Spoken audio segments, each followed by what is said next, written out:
It has a 4-5. It has a 5-7. Interaction between them. Now in the process of interaction. Device 1 first interacts with device 2. Then they are synchronized. This becomes 1 2 3. Then interact with device 4 and it becomes 1 2 3 4 5. Then interact with device 3 and it becomes 1 2 3 4 5 7. During this process, device 2 also needs to interact with device 4. It first becomes a 1 3 4 5. Then interact with device 3 to become 1 3 5 7. Then device 4 interacts with device 3. First of all, think about it.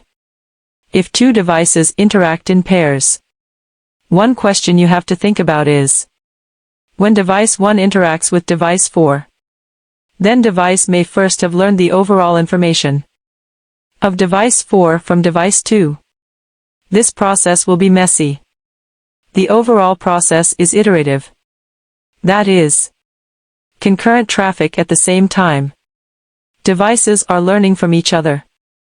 Then you will find, it's like, you go to a restaurant to order food. Everyone's food taste is different. But this is a cook. You both told the cook at the same time. The dishes you want to eat may be repeated. It has no order. And overall it's going to be complicated. It is specifically complicated in. If now R1 and R2 want to establish a relationship, how many times do you want to exchange messages? It sends 5 messages, respectively.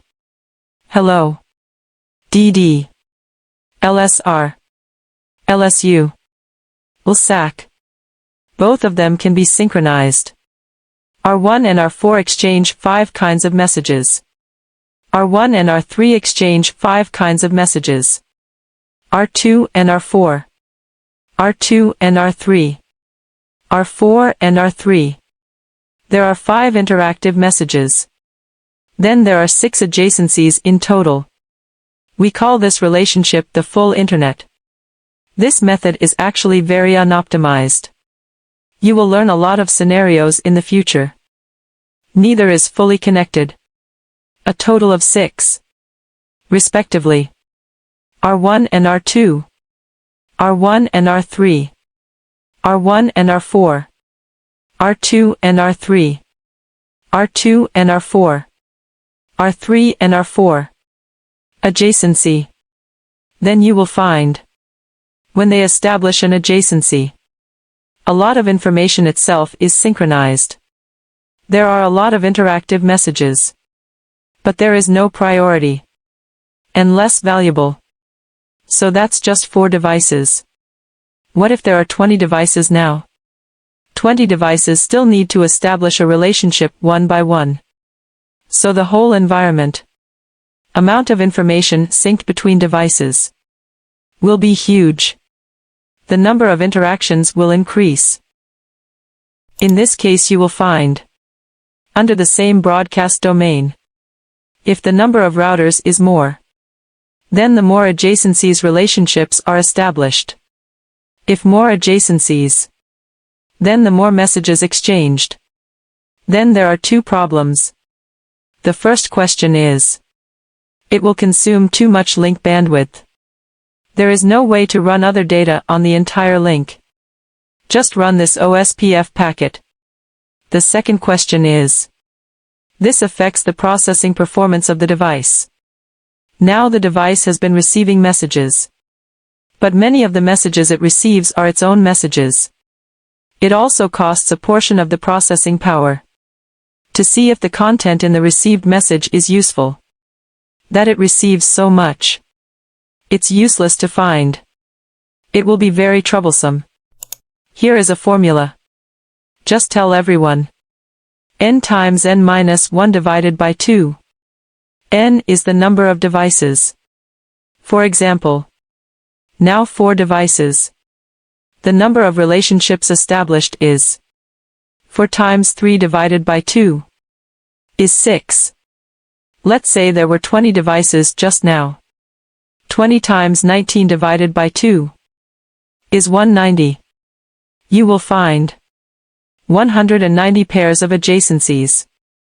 At least 5 kinds of messages need to be exchanged.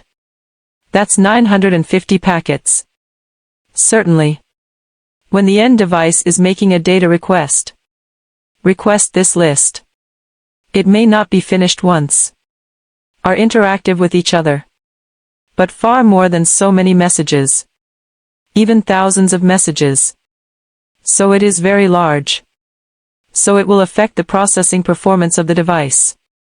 When OSPF is in overall development, the developers also thought of this problem. We have a solution. Under the entire broadcast domain, have a DR. It's called designated router. And a BDR. It's called a backup designated router. And there is another character. DR other. It is a non-designated router.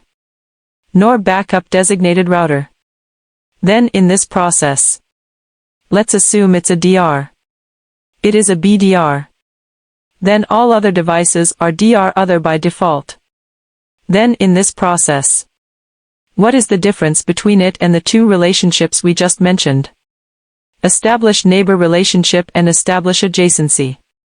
What's the connection? And I tell everyone.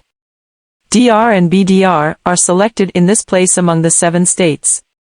That is, choose before going to Xstart from 2-way. Because the neighbor relationship has just been established at this position. Know each other. The parameters are also almost exchanged. Database synchronization has not started yet. Because of a synchronization, everyone started syncing. So you have to choose before. After choosing, it creates a problem. That is, the entire topology changes. I'll draw it for you. We now elect a DR here. It will establish adjacency. With all devices running OSPF in the broadcast domain. This green line represents the adjacency. So why choose a BDR? Because we're going to pick a backup. If one day DR is gone, we're going to let BDR take over from DR. You want a question? Since DR is now a core node in the environment, it establishes adjacency with all devices. Explain that this device is important. Often important equipment. It is absolutely not possible to have only one single unit. There is usually a backup. Otherwise it is called single point of failure. We don't allow this. Choose a backup. DR establishes adjacency with all other devices. And the backup also establishes adjacency with all devices. Adjacent to each other. Then after establishing the relationship, the 2 DR other are neighbors. They do not need to establish adjacency with each other. For us now. In the future. If DR other has data, or updating of information, it is sent directly to the DR. Then when they sync, just not syncing with all devices, it only sends this information to the DR. Send it to other devices uniformly by DR.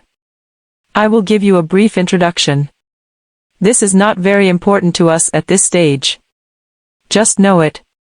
When the device finally performs some synchronization of the relationship, how do they go about it? We just mentioned 2 multicast addresses. OSPF is a multicast update. We used 2 addresses. 224.0.0.5 respectively. And 224.0.0.6. The reason why there are 2 multicast addresses. Because of the different roles. One is DR.